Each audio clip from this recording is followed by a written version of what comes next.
Wagwan, everyone. I hope you're doing well and welcome back. Welcome back to another stream up on Tereak Talks, guys. It feels like a long time since I've done that, but this is my first stream since Christmas Day. Well, it was before Christmas, but you know, Christmas has happened, so I hope that you've all had a Merry Christmas. To those of you that celebrated it, I hope you enjoyed yourself. I hope you had a good time with the family, most importantly. And you know what? Remember the reason why we celebrate Christmas for those who do. So yes, thank you very much for all joining me, people. But guess what? You know what? It's not just me back. You got the double whammy. You've got Edmin himself is back. How are you, bro? Not too bad. Good afternoon, everyone. You're right, too? Yeah, not too bad. How was your Christmas?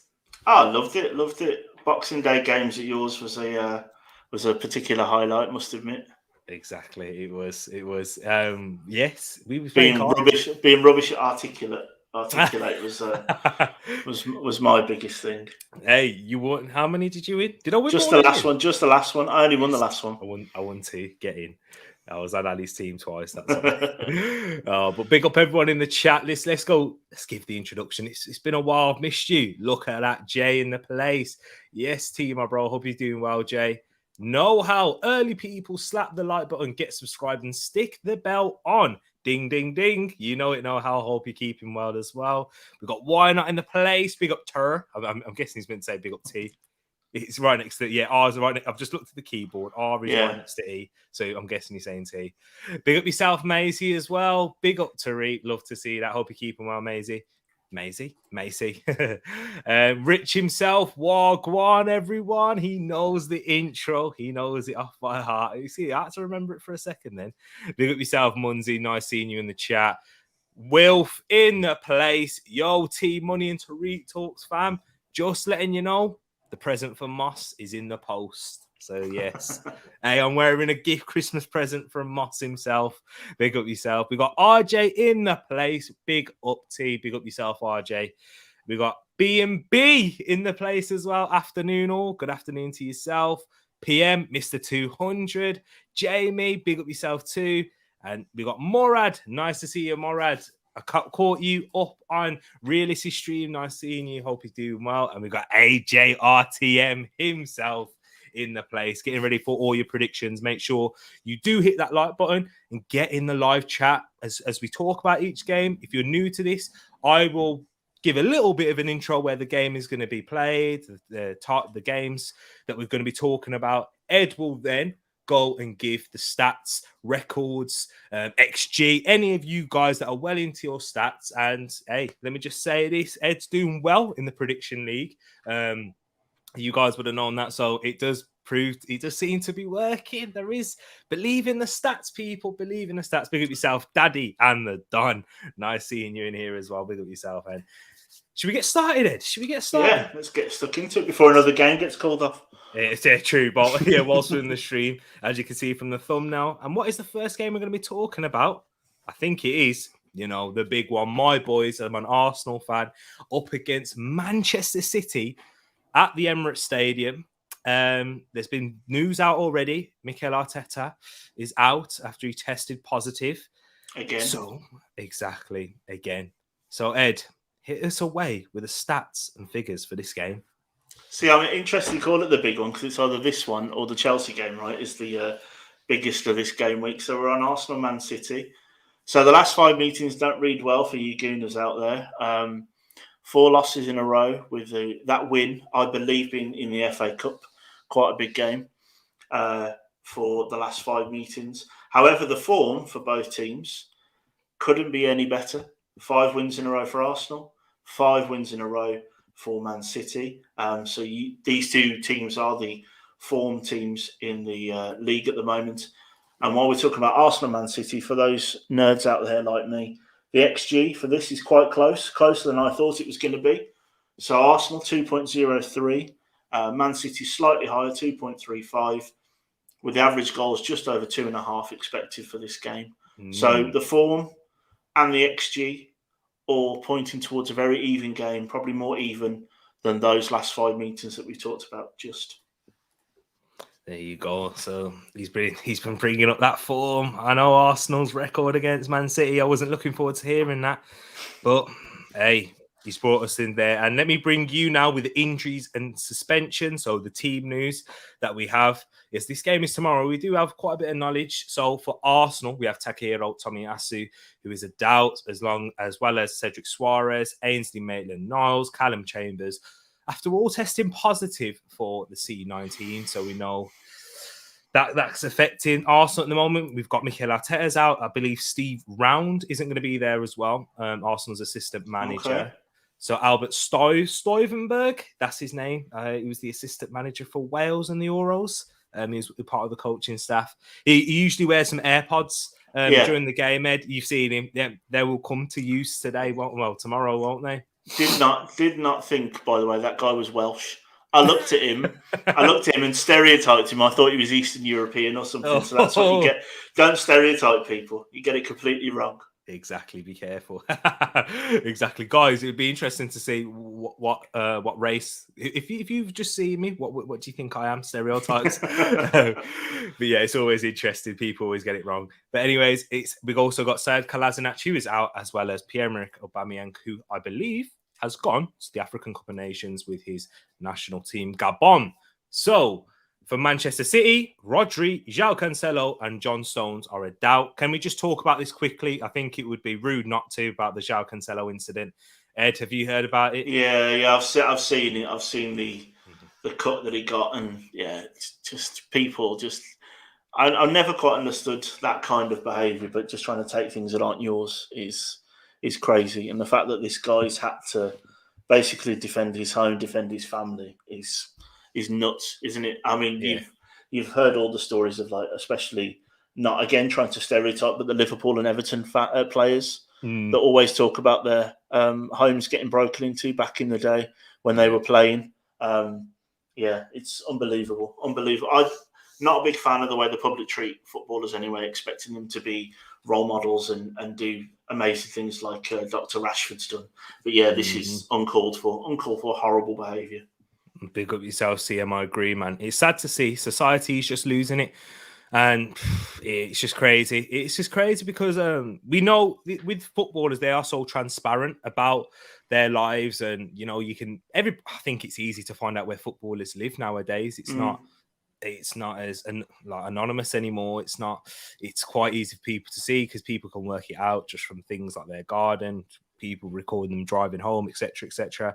And it's been taken advantage of. And we see these incidents a lot. Arsenal, we had it not too long ago with Gabriel, who broke into his house, but thankfully he fought and defended himself, and he got no injuries. But you don't know the mental side that he can have. We saw Angel Di Maria suffer with it at Manchester United, and he started off his Manchester United career flying, and then after that, it seemed to go downhill. So yeah, it's horrible to see, but he's a doubt. So it'll be interesting to see whether he can play or not. If he doesn't play, it'd be mainly to do with the mental factor. Pep Guardiola might give him the rest. And as you can see, there's no Kyle Walker, who was missing for the last two games. So he's got an able deputy there at right back, and then the likes of Zinchenko can play left back, not Benjamin, because I shouldn't put him on this list for obvious reasons. I think we should just leave him off, full stop. Yeah, just he's not. Yeah, I think he's been further as well. But there's another one.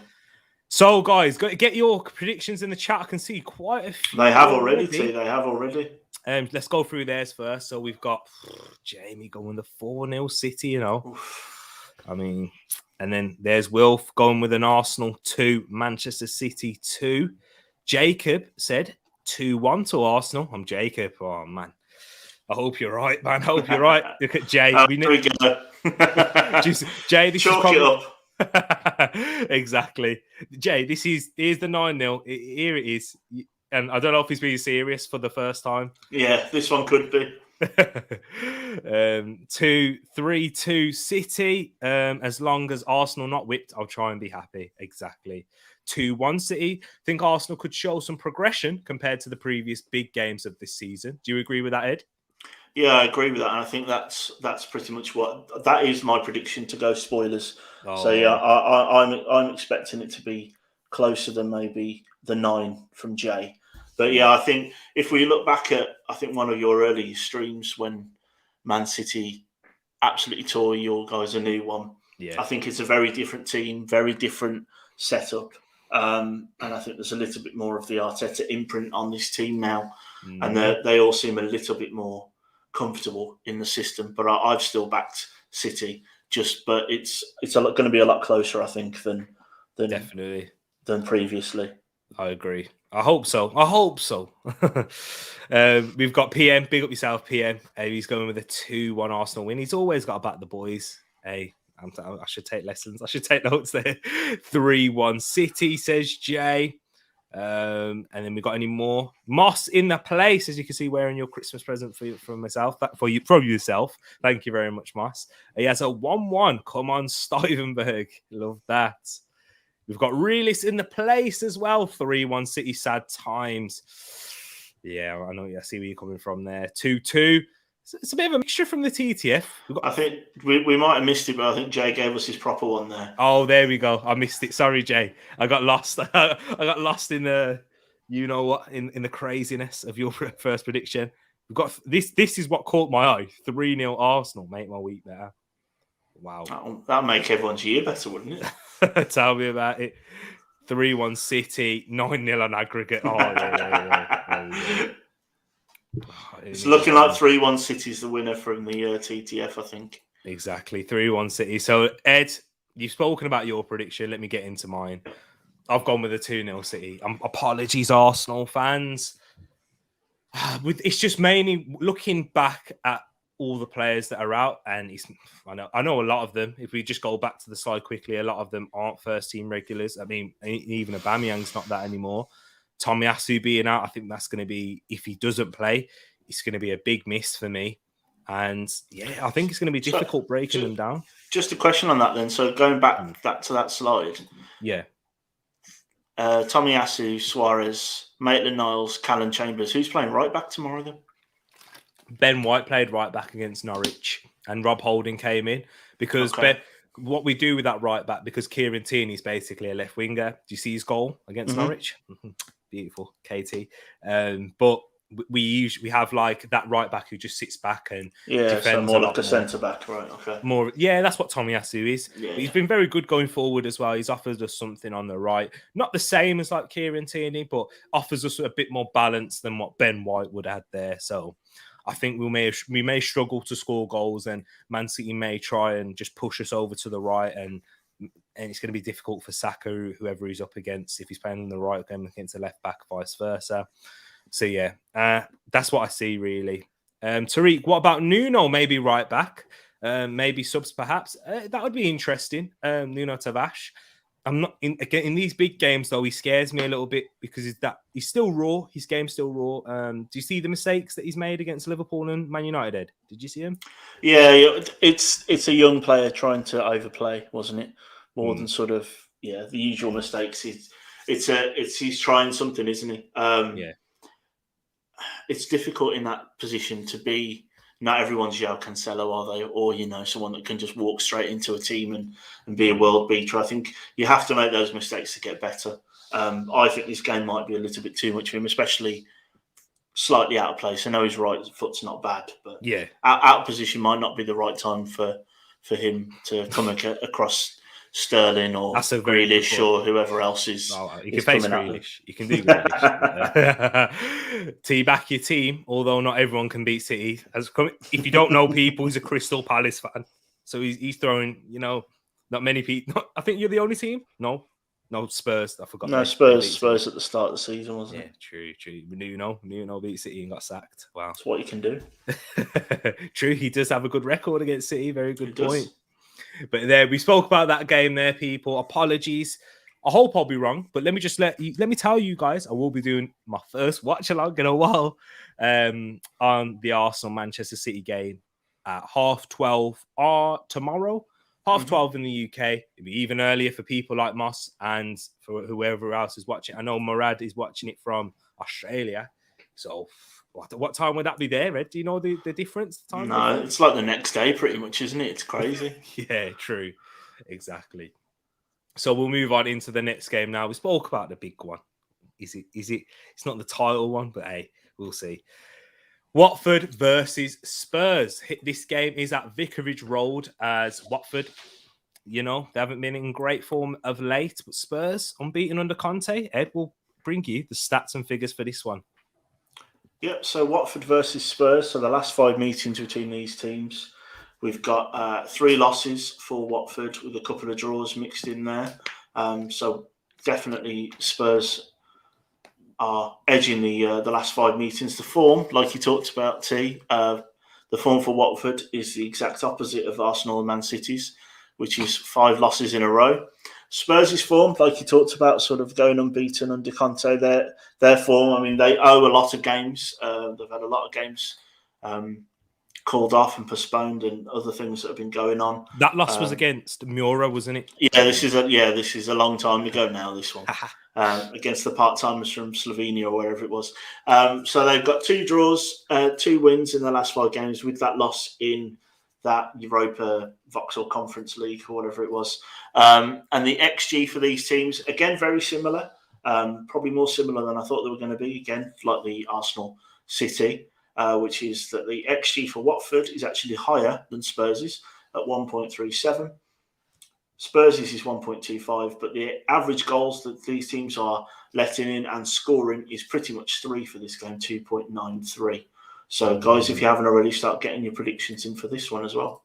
Yeah, start chucking that into the chat right now. It'll be very appreciated. And, it all counts at the end of the day. If you are new as well in this predictions, we do have a prediction league. Winner gets a prize from one of us. So if me or Ed win, then we get the prize. But if you guys win, it's a big giveaway for you. And if one of us finishes bottom, then there's a big forfeit decided by you and Edmund.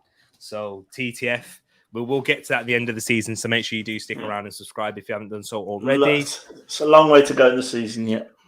I know. That's what I'm trying to tell myself for this. And as an Arsenal fan who's sitting in 4th. But let's just talk about the injuries and suspensions for Watford.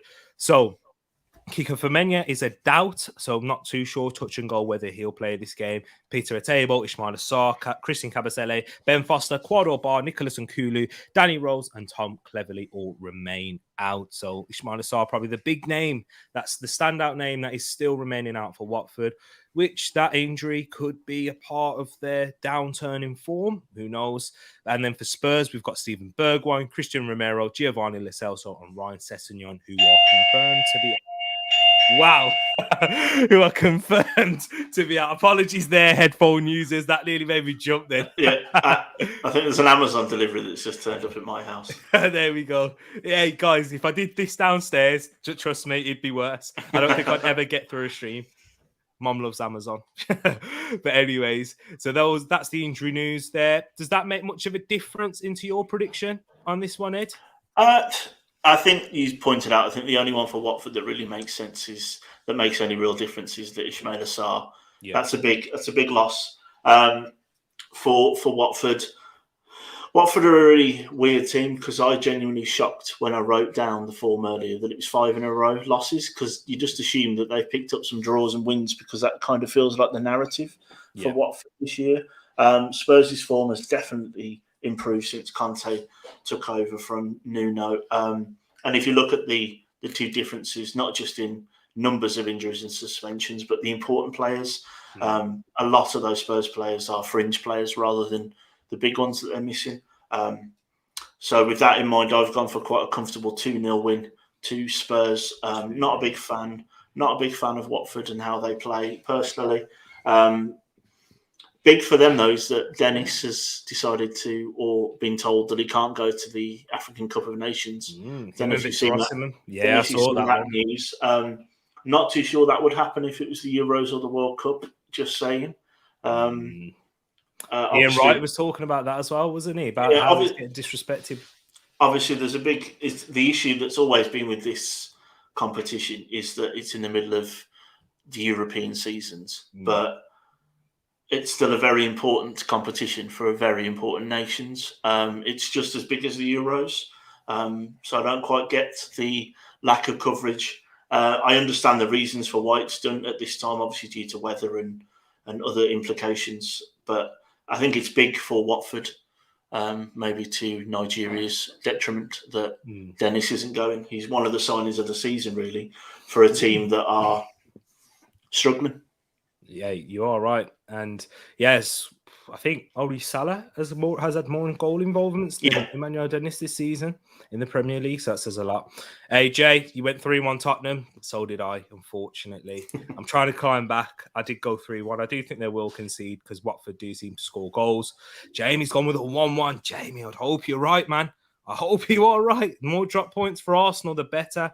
And P&B, what's the chance of the Son injury? I put that in the chat. He's been asking for that. Yeah, a long time. I know, exactly. Hey, Arsenal fan, don't get offended there, people. You know how it is. Just a little hamstring, nothing major. Just a hamstring pull. You know, one of them ones. Text about the Arsenal game. CM saying 2-1 Spurs. Moss going with a 2-2, so agreeing with Jamie, but going for a 2-2 2-all draw. Murad going 2-0 to you know who, Spurs, the Cockerels. So we got PM who's going with a 1-0 win after a penalty and a red card to a Watford player. He's gone bold predictions. PM will keep it. I'll put this one in a star. I remember this one. I remember this prediction. I remember them all, of course, because that's what we have to do for the points. Watford 2, Spuds 1. I hope you're right there, Wilf. Wilf, you're going with your heart there rather than your head, surely. Very much so. Yeah, he is very much so. 2-2, but that's definitely from the heart, just as B&B said. At least he's honest with it. Oh, man. And that's pretty much their whole squad, exactly. It does seem to be. So all the AFCON players still here? Yes, they are still here for this last weekend. This is the last weekend until they do go. So after the game against City, the likes of Thomas Partey, Nicola Pepe will leave for AFCON, and depending on how far they go, we won't see them back until then, until after they're out the competition or if they win it. And then 2, you just went 3-1. Shocking for me. I gotta go, bro. Jay, no hints. I'm not doing well in the prediction league, so I can't do it anymore. I can't do it. Unknown C 5-2. That's an Arsenal fan. You know it is. I know Unknown C is an Arsenal fan, but we like that 5-2 against Spurs. And look at that eagle-eyed Nate. He doesn't like Watford, but that's why he's going with 3-0 Spurs, as Nate calls them. Udinese's B-side. There you go. You love a conspiracy, but there we go. We've talked about that one there, guys. Thank you for predictions. And guess what? We're moving on into the next game, coming in thick and fast, as long as they remain on, of course. And Nate and West Ham fans, we're coming on to your team, Crystal Palace versus West Ham. This one out Selhurst Park, London derby.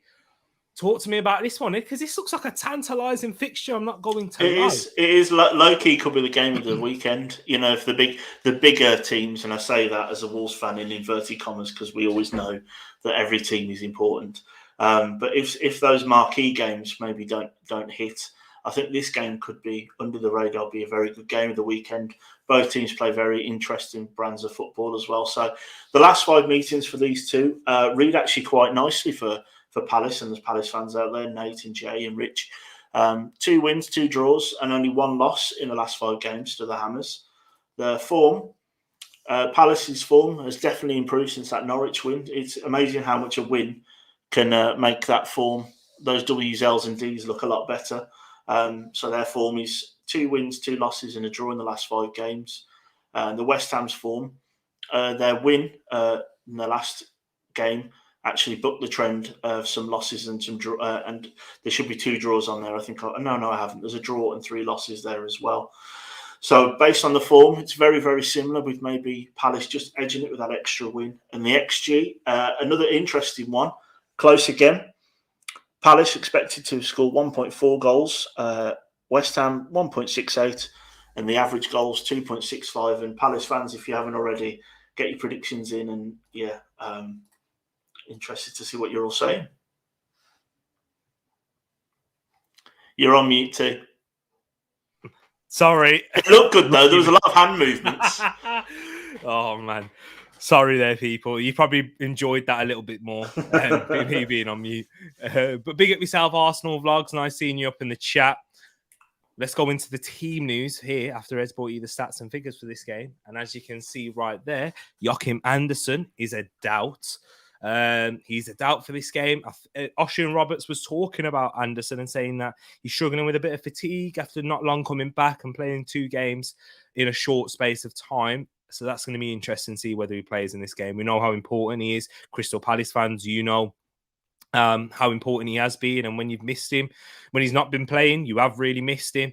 So I think it'll be important to get him back and fit for this one. James MacArthur remains out, as well as Abira Eze. Conor Gallagher, at this moment in time, remains out. We're not quite sure about why he's out. If you do know, let me know in the chat if there's any confirmation on that one there. Michael Elise is also out, as well as Nathaniel Klein. And then for West Ham, Kurt Zouma, Angelo Ogbonna, Pablo Fornals and Aaron Cresswell remain out as it stands. So, guys, keep chucking your predictions up in the chat whilst we're waiting for you guys to send them all through. Ed, let me know your predictions for this game and why you have gone for a 1-1 draw. Yeah, I've gone for a 1-1 draw based on the form, the XG as well. You know me, I always try where I need to go with the XG. I'm seeing these 2 teams as cancelling each other out in a really entertaining 1-1 as well, I'm thinking. We don't actually know what's going on with Conor Gallagher. So West Ham fans, Crystal Palace fans, if you've got any inside knowledge, let us know. I see this being a score draw, and maybe I could have gone with a 2-2. I'm impressed by Edouard as well. I think he's come down from Scotland and he's playing really well. I think he might be a steal for Crystal Palace and maybe one to actually fall in love with, because don't fall in love with Conor Gallagher. He will leave you at some point. As a Wolves fan, I'm aware of loan players that come in and think that they're going to change your season, and they do, and then they leave and come back and hurt you. Never fall in love with a lone player. No. So, and West Ham, it was an important win that they got the other day. Big fan of David Moyes and what he's doing down there. So I just see this being an entertaining game that I could have gone with any one of the 3 outcomes and I'd have been happy with it. So when I feel like that, I tend to go with a score draw. So I've gone for 1-1. There you go. And I went for a 2-1 West Ham win. He just likes annoying you all Palace fans. That's all it is. Yeah, it's after Jay said the 9-0. That's it. It's your fault, Jay. Blame you. I just think that West Ham are starting to pick up a bit of form. I think they're going to be that type of team this season, West Ham. They will go through a down patch when the players seem fatigued physically and mentally. And Mikel Antonio came a couple of weeks back now and he spoke about that. And he said that he seems that the players are just mentally fatigued more than physically at the moment. But after that big win against Watford, I think this is where they will bounce back.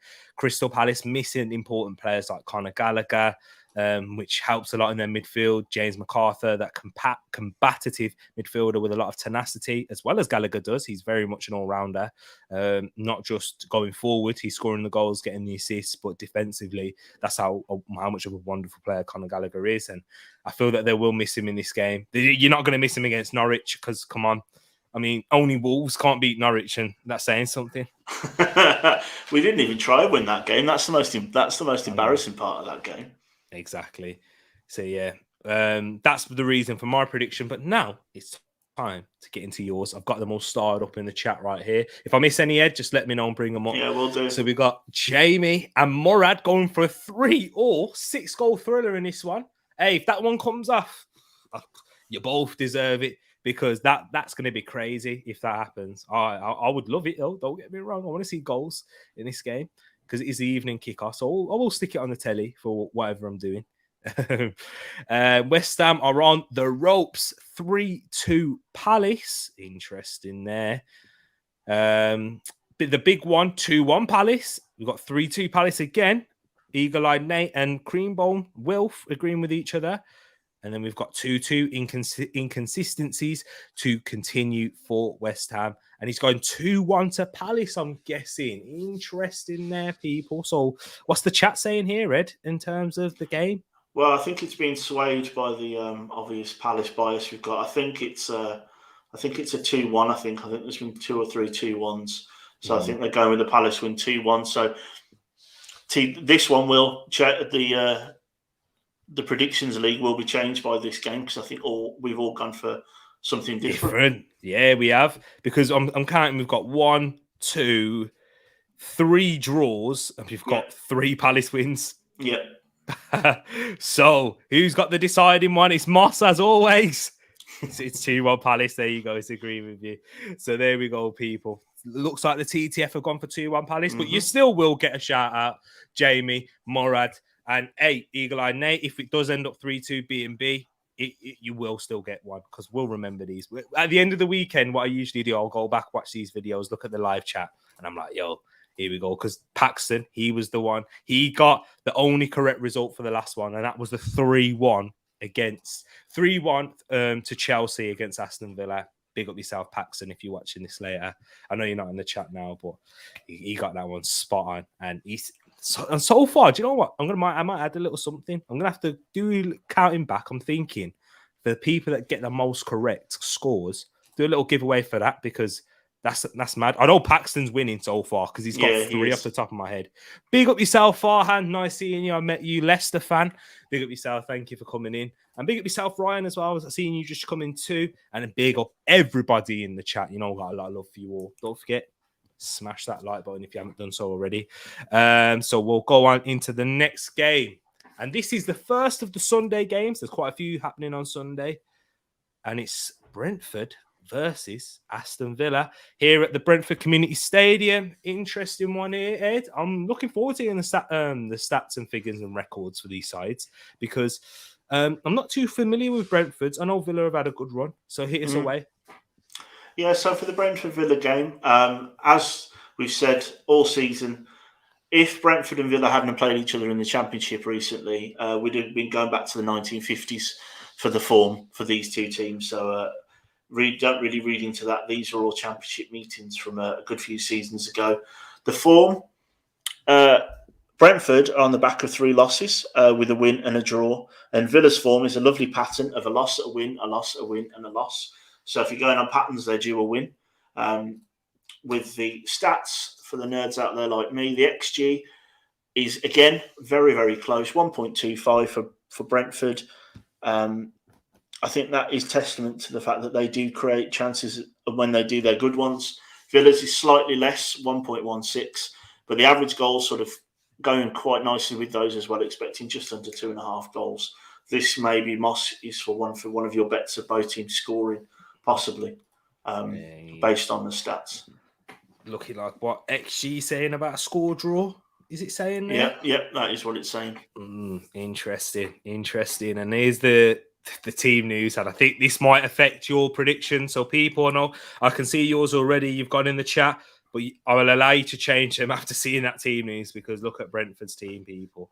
I mean, you've gone for Villa wins anyway. So, yeah. I mean, I think Jamie's gone for a Villa win too. So, yeah, they're all Villa wins so far. And look at this: Dominic Thompson, Brian Mbuemo, Christopher Jair, Charlie Good, Rico Henry, David Raya, Zanka, Vitaliano, Julian Janvier, and Josh De Silva. I think Ryan's hit the nail on the head here. Brentford do have a lot out injured. You know it, right? You're spot on, man. They do have a lot out, and all it takes really is for one, you know what, C19 case, and that could just blow this out of the water, really, couldn't it? This game, yeah. And Villa would miss another game. As they didn't play against Leeds. That they were meant to play against Leeds on the 28th, but that didn't happen because of Leeds and their troubles. And for Villa, they've got Ashley Young, who's a doubt, Tyrone Mings, who is out suspended, Marvelous Nakamba, who has been pretty marvellous since Gerrard's come in, remains out, and Leon Bailey, who's been struggling with injuries this season. Since he was signed, he's been struggling with injuries, hasn't he? Yeah, he has that hamstring injuries again.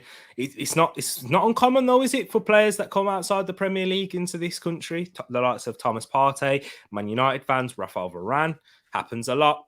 Even the likes of Fabinho when he first came, he was struggling with a lot of injuries. The intensity, the Christmas period that we're in, where there's games coming in thick and fast. There'll be a lot of gooners in the chat that remember Perez's first season.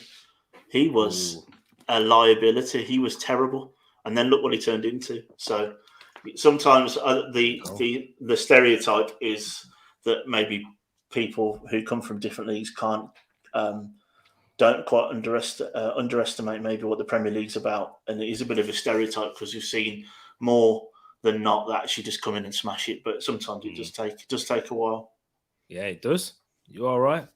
And in terms of the predictions for this game, we'll go into yours first, TTF.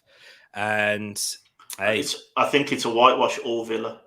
It is 2-1, 3-1, 3-1, 2-0. Villa whitewash. TTF, you've gone with a Villa whitewash here. And can I just say, yeah, I did a poll, Ed. I did do a poll earlier on, not too long. You may not have seen it on the YouTube chat.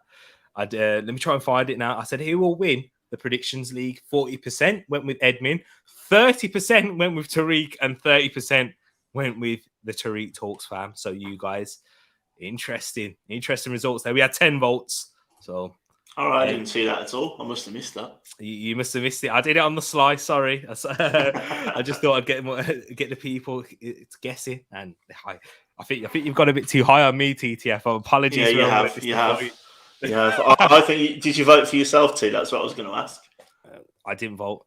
Neither did I. I don't rig the votes. All right, I don't do that. This is democracy round here. Okay. But yeah, in terms of my prediction, I went with a 2-1 Aston Villa win. I think it's going to be closer than some of you guys put in the chat. So B&B, I agree with you there. Moss, I agree with you. There's been a few times that we agree with each other, Moss. But let me just say, every time we've agreed with each other, it's not been the correct score or result. I don't believe. I remember that wasn't the case for the last game week. But yeah, so it's similar, not far on those same lines. It's not too far from the likes of Wilf, Jamie's, and PM's scoreline. I think it'll be closer. I think. To be honest, now looking at yours, PM, I'm probably slightly leaning towards that. I don't really see Brentford scoring, but I got to stick with it now. So I've gone with a Villa 2-1 win. That injury list is just too heavily hit for me. Is that the same for your prediction, Ed? Yeah. I think one of the other predictions for this game maybe should be: do Brentford send a player around to someone who may or may not have CV19 and try and have a chickenpox party like parents do with their kids? Because I reckon if they get one, they might be able to say, oh, no, too many injuries, too many people out. Let's get this game postponed. That's an awful lot of injuries. That is crazy, that amount of people out. So, yeah, I went with a 1-0 comfortable Villa win. I was just thinking a bit of a Brentford they're quite a nicely well set up team without trying to disparage them. They're better than just sort of being a championship team that's coming up and trying to be compact. So I just saw Villa maybe nicking one and it being a comfortable 1-0 win. There you go. And look at that. Will's caught me out. There we go. I rigged it. And also on mute. And Ryan here, that's something Tereak will definitely agree with. Ryan, this is it. Apologies for people who disagree, but I think Mings is well overrated. I don't rate him at all, unfortunately. I think he's a very nice guy. I like how he speaks. He does have leadership qualities. I think that's what's got him to the position, as well as being 6'5", left-footed and quite quick. But other than that, footballing-wise, awful. If you gave those physical attributes to Conor Cody, he'd be game over. But yeah, and if you gave Conor Cody's physical attributes to Tyrone Mings, then I don't think he makes it to Sunday League. But yeah, no hate on Tyrone Mings. I think he's an all right guy. But you know what? I'm not condoning any abuse that gets thrown towards anyone. But you know, I just don't think he's a very good footballer. But it's opinions. I'd agree he's not England quality, but I'd also agree that Conor Cody probably isn't. So I think both of those are very close to being their England careers being over and done with, I think. And Konza is very good, though. Exactly. He masks a lot of those Tyrone Mings' poor performances. Let's move on to the next game. Apologies to my Crystal Palace fans in the chat, but I've got to talk about Rafa Benitez coming up against Brighton and Hove Albion. Apologies, the Seagulls. Graham Potter, that's my boy. That's the one who I rate. And if it all doesn't go well for Mikel Arteta, just like, I don't know what Why Not thinks of this. Would you take Graham Potter ahead of Mikel Arteta or any Arsenal fans in the chat? If Arteta was to go, worst case scenario, let me know. But yeah, Everton against Brighton at Goodison Park. Ed, hit us with the stats and figures for this one here. Yeah, so Everton versus Brighton. The last 5 meetings looks quite nice for Everton with 3 wins, a draw and just 1 loss in the last 5 games. The form for Everton, that win, which I believe was against Arsenal, is in the middle of 2 losses, a draw and a loss. So without that win, I think their form would look really, really dire. And that was a win they pulled out of the jaws of a draw, which I think we'd be looking at their form a lot differently. Brighton's form, as always, is full of draws. 3 draws, a win and a loss. They've kind of plateaued from the start of their season. They really have dropped off recently. The Graham Potter boos and things that he's been going through recently is still laughable, if you ask me. And for the Everton-Brighton game, the XG 1.38 is expected for Everton, which personally for me, I feel is a little high. Watching their recent highlights for Brighton, it's 1.21. But the average goals is going just above that, actually expecting 2.63. So again, this is where the XG is pointing us towards some kind of score draw. There you go. Some kind of score draw. There we go. That's from Ed. And here's the team news for this one. So we have Tom Davies, who is a doubt, as well as Solomon Rondon. Richarlison remains out. He should be coming back soon, though, within January, I believe. Yeremina is out, as well as Andros Townsend for the Toffees. And for Brighton, Lewis Dunk is out, as well as Leandro Trossard, Jurgen Locadia, and Jeremy Seriamento. So quite a few injuries. Brighton are looking a bit better on the injury side. Got a few more players back in for this game. So, yeah. Trossard, big one. He's out. Lewis Dunk as well. Not really that major. Well, of course, Richarlison is a big miss for Everton. Yeremina is also a good presence at the back too. Not so much Salomon Rondon. But, you know, we'll have to wait and see what people are saying. So, hey, Jamie's putting it right in there already. The most boring game of the weekend, 0-0. We've also got 1-1 in this game. And Ryan says, surely Everton to win on their own patch. 1-0 to Rafa, Bitisuki Rafa, Everton. When DCL is back, do you know what? DCL is not on this injury list because he has been back training. Yeah. So he could. I don't think you'll see him start. I think you might see him off the bench, and then he might get like 60 minutes in a game, not too long, but probably the FA Cup game now. He may get about 60 minutes there. And you know what? We'll have to wait and see. I think they're going to have to bide their time because it was a serious injury for DCL. 3-1 to Everton. So we've gone for a bit more goals here. B&B's gone different, though. He's gone for a 2-1 Brighton win. And Jay, of course, Everton. Crystal Palace fan. Of course, he's going to go for that. 9-0. The most boring game of the weekend. Yeah, spoke about that. And Jay, if that 9-0 will ever come off for you, let me know. And he's gone 3-0 Everton. Wow. That's a big one. For me, I just don't see Everton scoring that many goals. Personally, I think that's a big thing for me. Whether Calvert-Lewin, I think, will come off the bench, and the fact that Rondon's a doubt and Richarlison is out. I don't know they're going to go back to Damari Gray up front, is it? Yeah, it looks like it. Looks like Damari Gray could be up top, as that's kind of like false 9. Rondon maybe might play. Yeah. He might do, but Potter to break Rafa, maybe. And he says, sorry, T-Money. I know you love G Potter, but not feeling it. If a gun to my head, hat-trick Arteta replacement, Ten Hag. I'd love Ten Hag, but I love Graham Potter. Potter over Arteta, Gunnar Solskjaer. I knew why not was going to come with something like that. 2-0 Everton, he will say then. You went from what, 3-0, 4-0? No, he's gone back to 2-0. We got Grace in the place. Big up G Staffy. But anyways, in my predictions, I've gone with a 1-1 draw, which is the same as you, Ed. So what's your reason? And I'll probably agree with it anyway. Yeah, I just see both of these teams struggling to score goals in this game. I see Rafa is very pragmatic. I think Potter's trying to right the ship a little bit here. Brighton did have a proper dip. So I just see, I agree with, I think Jamie just said, possibly the last game on Match of the Day in terms of entertainment and goal mouth action from this game. I thought Brighton did play very well, as B&B said earlier. So, I went for a 1-1, just, again, going with the XG when I didn't have something from the eye test, taking one or the other. Yeah. I went with the XG and went for 1-1. Fair enough, decent. There you go, and that's what I've gone for as well. I've gone for it. I think Brighton will probably be the better team, but they're just like that striker, that clinical edge. And then Everton, they're just not very good to watch. I haven't sorted my FPL team yet. Have you, Ed? Yeah, of course I have.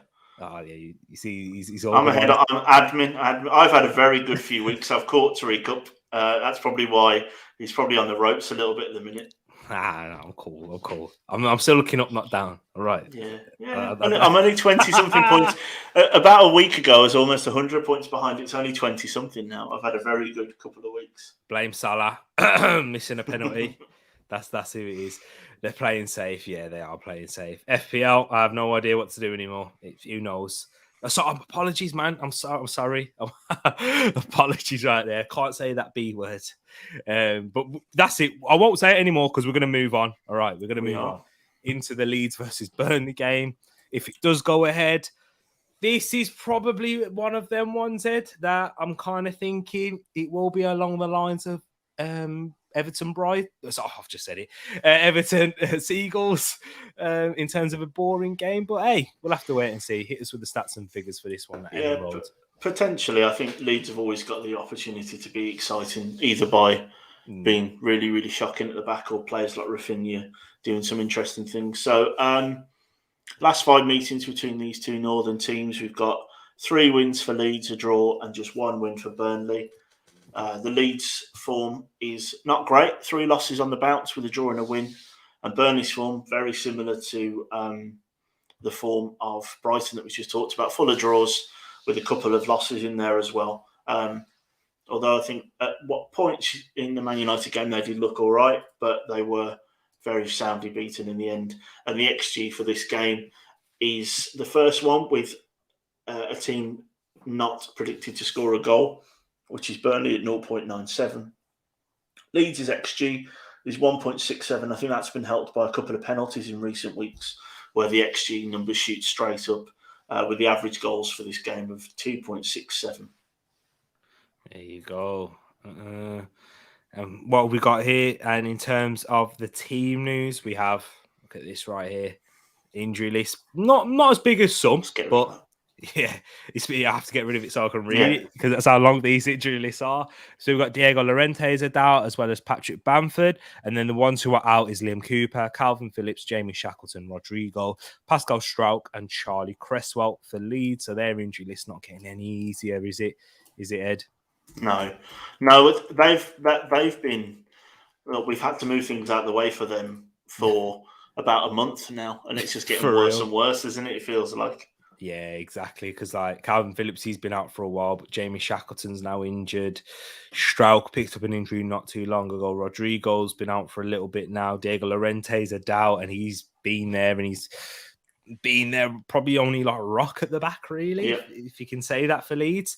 But then Burnley, after that 3-1 defeat to Manchester United, you could see they are deprived of some of their key players like Nick Pope, Connor Roberts, who's a good rotational fullback. Josh Brownhill's been all right in the midfield for them. Maxwell Cornet, who was a doubt, who was missing in that game, missed him a lot. Partnering Chris Wood up top, Jay Rodriguez, and Ashley Barnes also remain out. Ashley Barnes hasn't been that great this season. I know you picked him in the FPL a few times in the past. And he's done all right for you. He was always a good cheap option, but I don't think I've had any Burnley players this year. And tell me why you have gone with a 1-1 draw in this game and not a Leeds win like myself.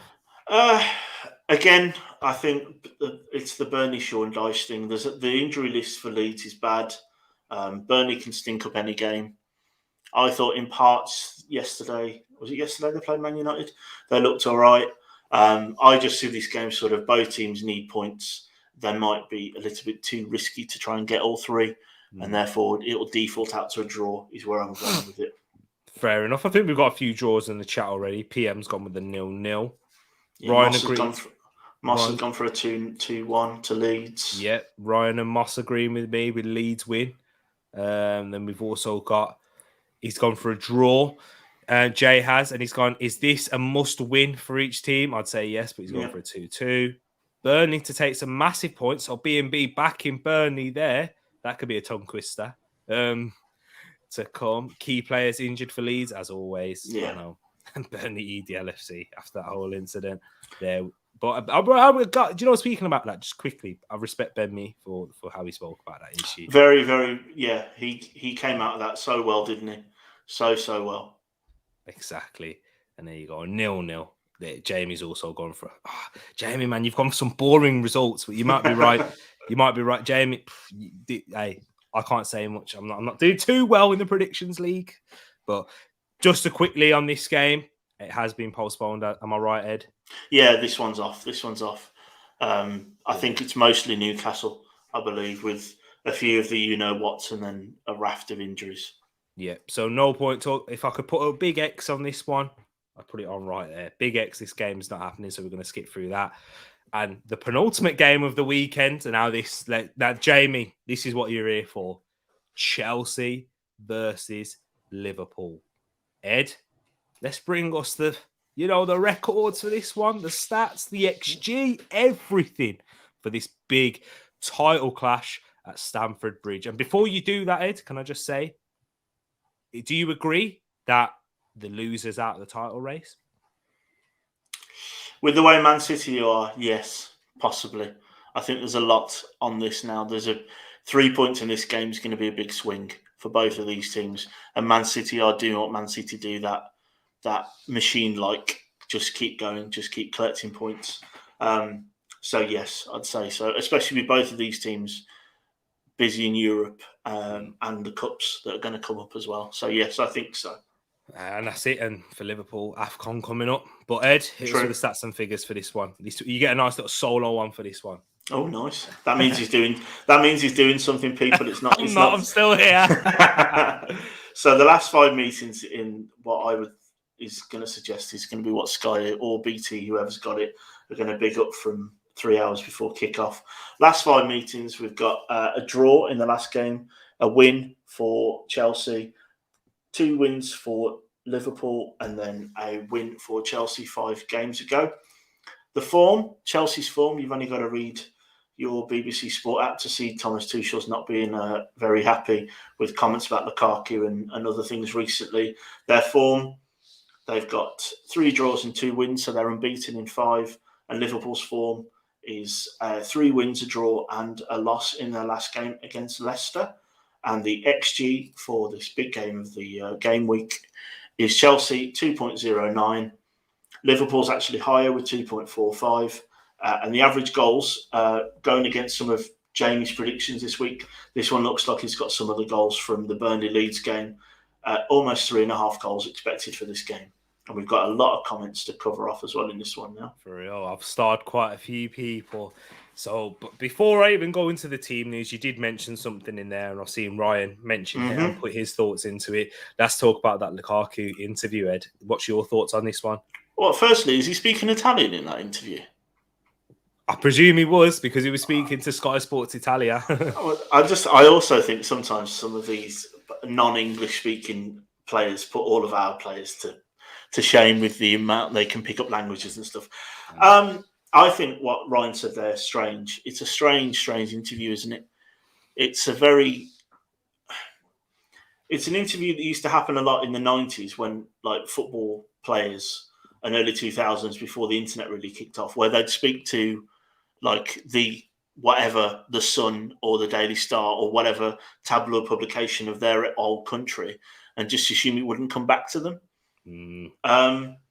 So, yeah, it's a strange one. Obviously, his time at Inter, he must have absolutely loved it, the way he's coming across.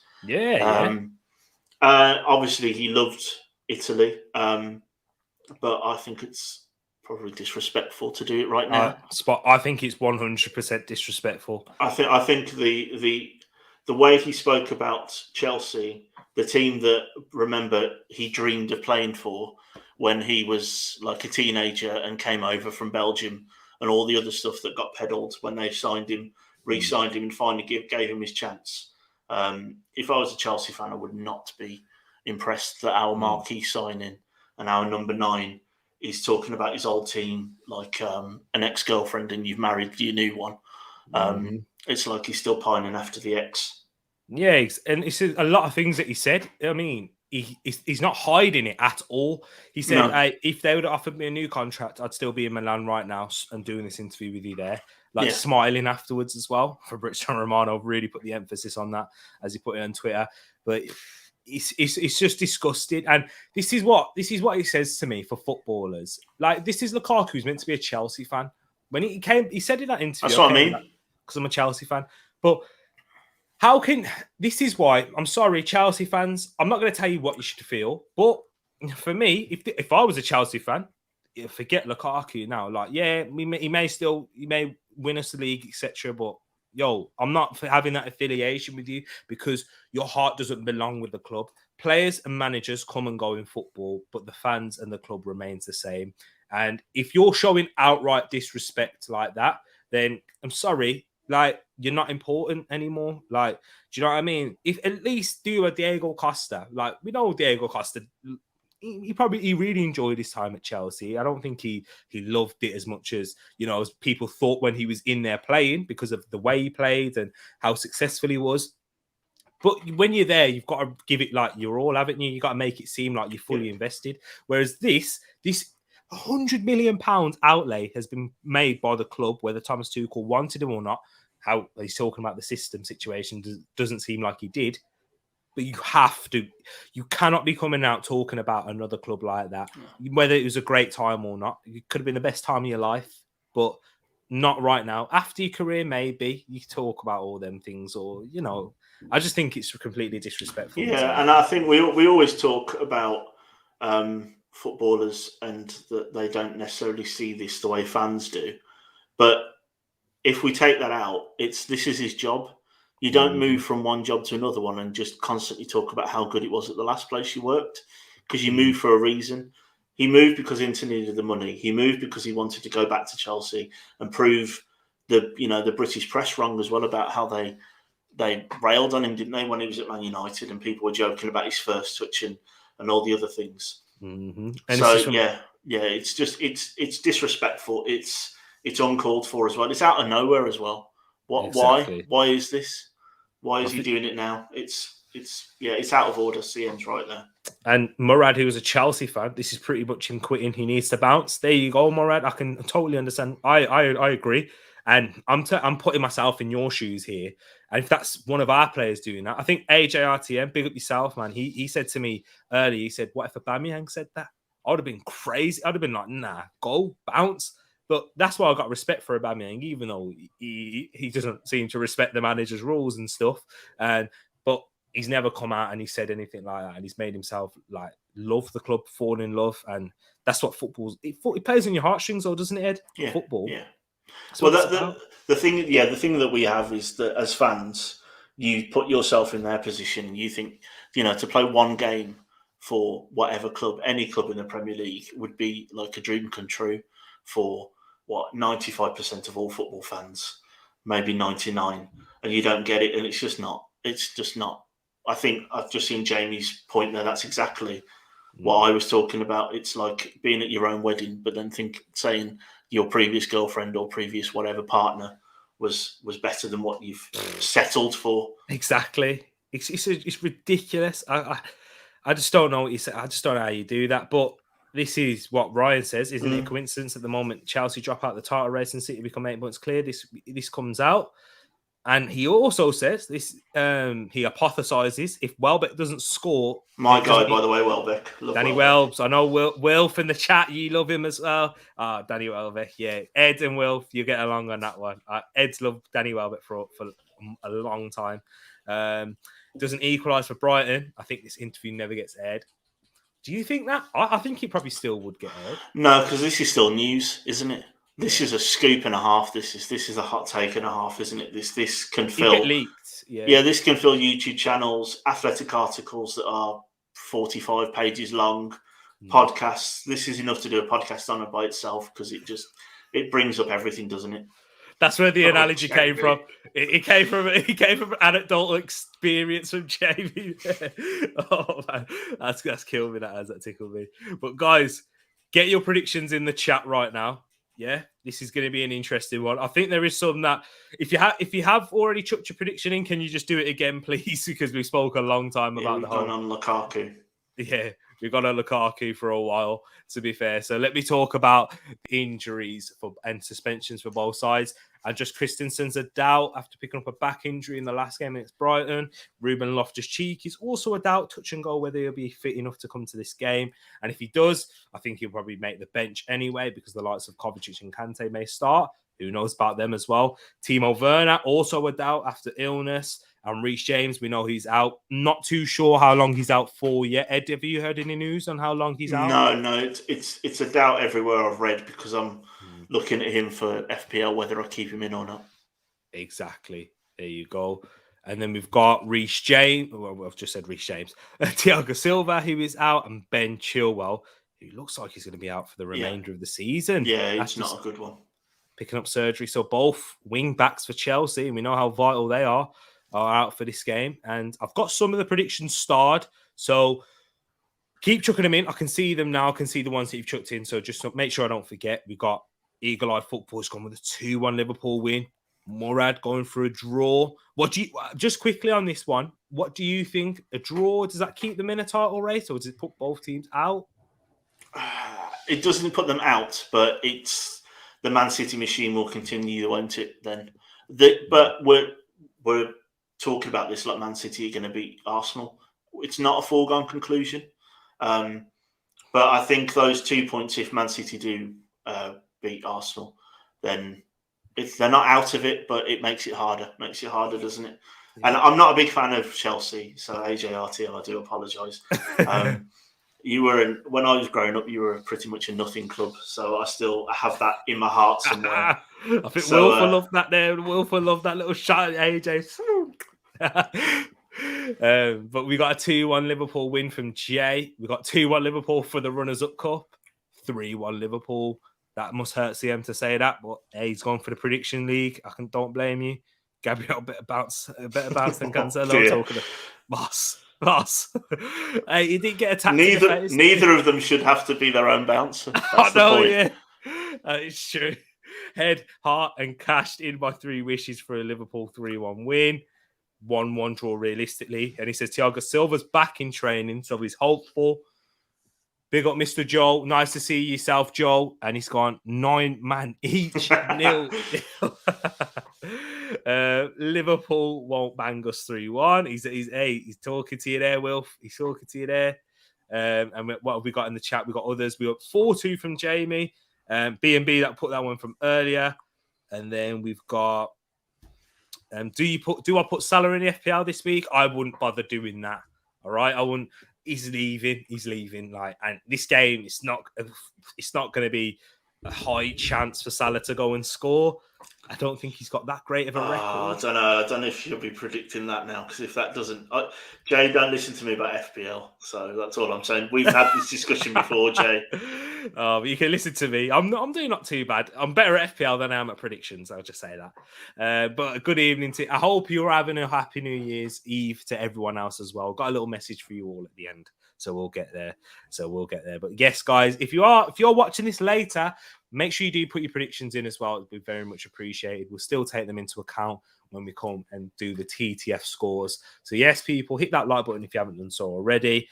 And this is my prediction. I've gone with a 2-1 Liverpool win, and Ed's gone for a draw. Is it? Am I correct? Is that yeah, you are. You are. Wow. Okay. Talk to me, Ed. Why you think it's going to be a 2-2 draw? Because I didn't know that Reece James was a doubt until after I'd done it, and I'd forgotten about Ben Chilwell. I'd have gone with the Liverpool win otherwise, because I think the fullbacks or wing backs for Chelsea being out is big. So realistically, I was thinking Liverpool win now, but I'm going to stick with my 2-2. Say it with my chest. I think there's a potential for this game to be an absolute barnstormer, end to end. Liverpool have still got a few. Salah seems a little bit out of form for Salah, which is like not very out of form. We've got some players that are probably one eye on the AFCON because they're actually leaving. So potentially a Liverpool win, but I'm going to go with a 2-2 and hope as a neutral that this is just a great game to watch. There you go. There you go. And Jamie said he's doing a watch long, so go subscribe to Jamie Phillips, Liverpool fan, as you can see right there. He's come up on the channel. He made his appearance in the debate, and he put some wonderful views there. Go check that. Go check out his channel, people. Drop him a subscription for that as well, as he's doing a watch along. And hey, TTF, if you do go and decide to watch it, go to tell him that the TTF sent you, because that's what we want. We want you to do here. Big up yourself, Jamie, man. Great show, lads, from Jay. Love the preview. Better than most preview channels. Jeez. Love to hear that. Great in-depth stuff. Big up. Yes, we do go in a lot of depth on here. And just when I give them a little message at the end, hey, Jay, if you're busy, don't worry, but catch it later. I've got a little message that I'm going to talk to you about and everything, people. Draw sounds realistic, to be fair. I think Liverpool might edge it. But they need this win, given they've got Mane, Salah and Keita, the likes of going to AFCON for me. So I think the win is more important for them than it may be for Chelsea in these upcoming fixtures. But that's this prediction right here. That's why I've gone for it. And that's why I've gone for Liverpool win. The final game of the weekend, which is actually on Monday. So it's Manchester United versus Wolves at Old Trafford. Ed, your mighty Wolves are back. They are. Yeah, they are. They are back. Okay. It's expected to go ahead at least. So the stats for this game don't read well for me personally, with 5 wins for Man United and 1 draw. The form, Man United's form, unbeaten in 5, a lovely pattern again of a win, a draw, and a win. Wolves' form, not great. A couple of losses, couple of draws, and a win in there. And with the XG, the worst XG, even worse than Newcastle's that we never even talked about, of 0.81 for my boys, because we just don't create chances. And the home XG is just under 2 at 1.81, with the average goals of just over 2.5. So the XG is pushing towards either a 2-1 if you back Wolves to get anything, or a 2-0 for Man United. I must admit, I don't really have much faith in my boys for this game. Oh, there you go. And is this a reason why? Because you have Fabio Silva as a doubt, Yerson Mosquera, Johnny Otto, Hwang Chan. But this is probably the bigger ones now. Hwang Chan, Ryan Nuri beating out, and Pedro Neto, Willy Bolly remaining out. Also, Man United's injury list isn't as bad, and it's eased up quite a lot, I believe, in recent weeks. Victor Lindelof is a doubt. Martial probably won't play anyway, even if he's fit, because he wants to go. And he's come out and he's publicly said that. And even Ralph Ragnick has come out and said that as well. I'm stereotyping there, people. Paul Pogba out. So he remains out. And who knows if he's going to be back for United this season. But talk to me, Ed, why you have gone with a 1-0 Man United win. Why aren't you backing the mighty Wolves for this one? Well, let's go back a slide. We are missing our first choice right back or left back in Johnny Otto, our new forward in Hwang Hee-chan. Top goal scorer? Yep. We've got our underrated left wing back that will leave Wolves soon for a lot of money in Ryan Nori out. Pedro Neto, who I think is the best player outside the top 6. And Willy Bolly, who for some reason hasn't played all season anyway, but I still think on paper he's our best centre-back. Man United's upturning form. Even Scott McTominay looked good last night. Although I have always rated him, even when no one else did. Played well last night. I think Ralph Rangnick's got United ticking a little bit better. And we don't create chances. We aren't even trying to in a lot of games at the moment. So unless we pick up a sneaky goal from a set piece or a Raul breakaway, I just don't see us scoring. I also see us being quite good defensively, which is why I've only gone for 1 goal. So it's not all hate against my own team. I think we're defending very well. We're defending very well as a team, but Raul, I think, potentially could be very, very isolated in this game. There you go. I don't see Wolves scoring for that major reason itself, with Hwang being out. I just don't see going forward. I think you're quite poor, but yeah, we are. That's not Bruno's fault. I think that's the players that you have. Yeah. That lack of depth up front in terms of a goal scorer. I know Hwang scored a few goals from the left. He's out, and even to rely upon someone like Hwang is, I don't know. It's probably I don't know. I think it's a bit of a risk as well. He's a lone player as well, isn't he? Let's not forget. Yeah, but I think that's done and dusted. Though that we signed him in January. Oh, is that just what? Yeah. Is that just the Wolves loan? Yeah. Loan? Yeah. Okay, I get you. But so yeah, maybe he'll continue, but it's asking a lot to continue that level that he has been at when he has played, and that's even dropped off a little bit. And I just think United will tick over. Unfortunately, I don't think United are very good at all. I don't think they were particularly impressive against Burnley either. I think Burnley created quite a few chances. Scott McTominay had shots from raining outside the box in that game, and he was doing well there. He's a good goal scorer, Scott McTominay. But I think that's his level, though. He can do it against Burnley. But the frustration from Man United fans is because he can't really do it against the top teams, which you've got to appreciate. I mean, Man United fans, you had the likes of Darren Fletcher, Tom Cleverley, who Alex Ferguson won titles with, and that's what you need. Alexander Butner at left wing back or left back. So, hey, I think the difference there, though, is not just I think that both of them, well, not Tom Cleverley, but Darren Fletcher was a better footballer, but you also had a manager that squeezed every last drop out of every player that he had. And my wife and my son here. Oh yeah, sorry, I'm sorry, I keep doing it again. they're both backing Wolves rather than me. So I'm hoping they're right and I'm wrong. I'm happy to be wrong on this one. Hey, there you go. And then we got Man United 2, Wolves 2, 2-1 Manchester United. So Wilf's got back in your boys more than you there. Wilf, if we score 2 goals, I'll be very, very shocked. There you go. Wilf gets a big shout out for Wolves go and score 2 goals. 3-1 United, and that burnt my fingers typing that. Hi, Jamie. Totally understand, man. Yeah, I don't even like looking at. I've gone for a 2-0 United win myself. PM's gone with a 1-1. CM backing his boys, gone for the same scoreline as me. Okay. 2-0. Big up yourself as well. Ed, let me explain. I like Wolves. I want you to beat Man United, but I can't let that happen. We need to finish above you. I'm sorry, you can't be above us. There you go. And then Ryan's gone saying United defence was looking like a jolt last night. AWB took a shot at his own goal at one point. I think United to concede. Maybe an own goal, something like that. And as Sis was saying here, Tish, 1-2-1 Wolves, 2-1. Jacob, he's back in the heart, innit? Yeah. It's changed it to 4-2. Wow. Yeah, Ryan, go for your curry now. Enjoy your curry. Have a happy New Year's, Ryan. Thanks for being here, Ryan. Thank you. And Joe has gone with a 1-0 Wolves penalty, hopefully. And just to touch up on what Ryan was saying as well, because I think this was quite interesting.